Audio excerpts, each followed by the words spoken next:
Over there, in the corner, not just any pinball machine. This is the pinnacle of pinball. Cornelius Gordy and the Mountain Goats. It's lit. You can't wait to get your hands on it. Lit, a phrase almost synonymous with the Insulindian pinball scene. Any pinball scene, really. The pinball machine. Gordy's Goats, a classic. Oh, it's more than just a classic. A must-play. All serious pinballers have attempted a tempo run. The greats, like Gottwald's Knut Schmeling and Jürgen Sternemann. Mesk pinball legend Yara Flavia Yandiroba and Zips-born phenom Ludek Smolka have all managed a sub-20-minute run. A little. Feels like a lot.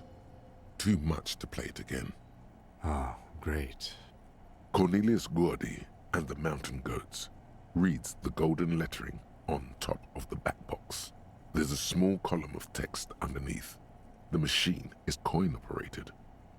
Get the game on, Fingerboy. Those flippers are ready. Above the painting of a mustached man climbing a hill, a column reads, inspired by the legend of Cornelius Gordy, taken on the world's tallest peak, Corpus Muindi. The Mesk legend holds that when the nation is in danger, heroic Gordy shall return and save his people.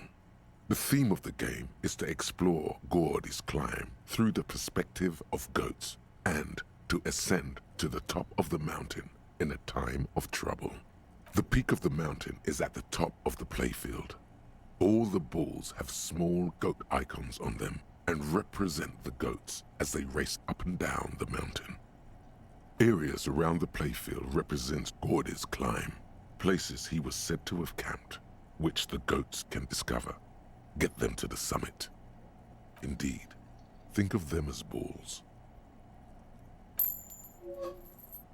It takes a while to get into a rhythm, but pretty soon you're able to keep 3 goat-faced balls in play with relative ease. Go, go, Fingerboy. I feel sorry for the goats. If they only knew the kind of guy old Cornelius really was. The kind of a guy who uses the word savages a lot when recounting his travels. A masked nationalist. An avid huntsman too. He was often photographed in his dining hall, surrounded by wall-mounted hunting trophies from every continent. He also hit his wife and kids, other people's kids too, sometimes pets. Hateful little man. That's what they should have turned into a pinball game.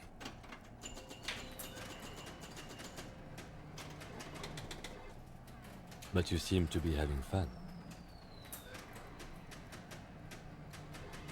Your game is definitely improving.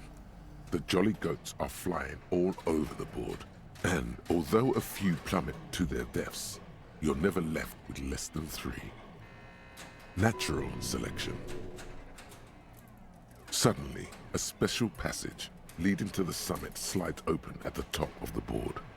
This is where the balls need to go. Maneuvering a goat ball into a position for a perfect hit isn't easy. More fall to their deaths. But finally, the opportunity presents itself. One of them gets through. Tiny hammer shatters something inside the machine. Something lasts. An ampoule? The last one. The words "pale rupture" light up on the speaker panel, and the machine starts filling with a thick, milky fog. Something's happening. Congratulations. This is where the game ends. It's a cheap way of getting more money out of the players. A stupid, nihilistic finale. There's so much fog, you can barely see anything. Some is actually leaking out of the machine, and one by one, your goats start slipping, disappearing into the milky nothingness. Lucky goats. The fog looks soft and inviting. This can be navigated. The balls leave almost imperceptible disruptions in the fog. Use them to calculate where they hit next. Hit the pads as fast as you can. Maximum attack. Not even a bullet can get through. The amount of focus it takes to predict when a ball goat is in striking range is staggering, but it can be done. Focus. You're down to your last goat, going mostly by sound. Eyes are useless at this point, but that goat is something special. 5 times you snatch him back from the jaws of death.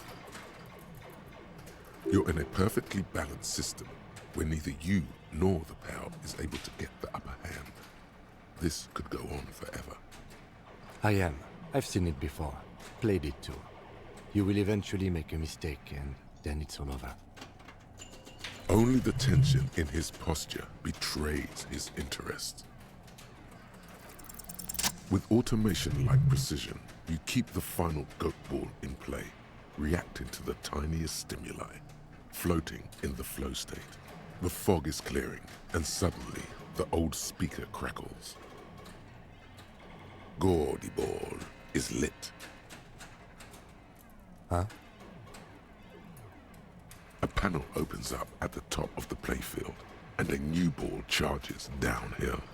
It's larger than the goats and matte black. Cornelius spell the white letters running across the equator. So violent is its descent, it immediately knocks the last goat into the abyss, then proceeds to bounce all across the board as if carried by some demonic otherworldly inertia. High score, announce the speakers, and the whole machine lights up. Then the flippers retract, leaving a perfect opening for the gaudy ball to join the goats backstage. Cornelius vanishes, and the machine powers off. That's amazing. You didn't just win. No one I know has ever beaten Gordy's goats. That is a monumental achievement, Detective.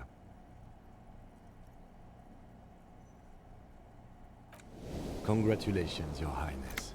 That was really impressive. The machine needs a good service before anyone else can even attempt it again. Yes, good times. Once again, the machine becomes one with the dust and the darkness. Life has left it, unlikely to ever return.